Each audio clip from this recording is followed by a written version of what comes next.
Une décision lourde. La Hongrie, qui reçoit ce jeudi 3 avril le Premier ministre israélien Benjamin Netanyahou en dépit du mandat d'arrêt de la Cour pénale internationale, CPI, qui le vise, a annoncé se retirer de cette juridiction.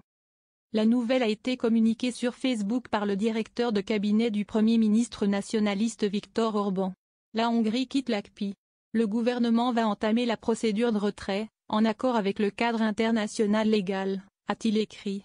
Le gouvernement Orban a dénoncé à plusieurs reprises une institution jugée politiquement biaisée.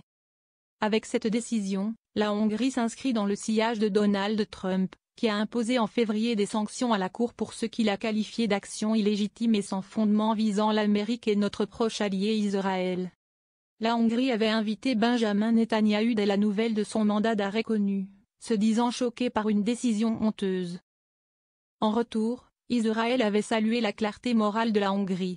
La CPI avait de son côté rappelé l'obligation légale de Budapest et sa responsabilité envers les autres États parties pour exécuter les décisions. La Hongrie a signé en 1999 le Statut de Rome, traité fondateur de la CPI, ratifié 2 ans plus tard, au cours du premier mandat de Viktor Orban. Mais elle n'a pas validé la convention associée pour des raisons de constitutionnalité et affirmait donc jusqu'à présent ne pas être obligée de se conformer aux décisions de la Cour. Benjamin Netanyahou a salué ce jeudi la décision de la Hongrie de tenir tête à cette organisation corrompue. Vous avez pris une position courageuse et de principe et je vous remercie, Viktor, a-t-il lancé lors d'une conférence de presse aux côtés de son homologue et allié Viktor Orban. La juridiction basée à La Haye a quant à elle déclaré que la Hongrie restait tenue de coopérer après que Budapest a annoncé l'intention de s'en retirer. C'est un mauvais jour pour le droit pénal international, a appuyé la ministre allemande des Affaires internationales Annalena Baerbock. J'ai toujours dit clairement que personne en Europe n'était au-dessus des lois, a-t-elle martelé, en marge d'une réunion à Bruxelles. Le chef du gouvernement israélien est arrivé dans la nuit sur le sol hongrois.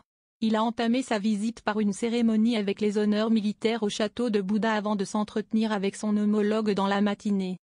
Après l'annonce en novembre 2024 par la CPI du mandat d'arrêt pour crimes de guerre et crimes contre l'humanité dans la bande de Gaza, Benjamin Netanyahou est allé aux États-Unis mais jamais encore dans un État partie de la juridiction. Le retrait d'un État ne prend effet qu'1 an après le dépôt officiel du dossier auprès du secrétariat général de l'ONU. À ce jour, seuls 2 États ont claqué la porte, le Burundi et les Philippines. Sur les 60 mandats d'arrêt délivrés depuis 2002, seuls 21 avaient été exécutés, avant la récente arrestation de l'ancien président des Philippines, Rodrigo Duterte.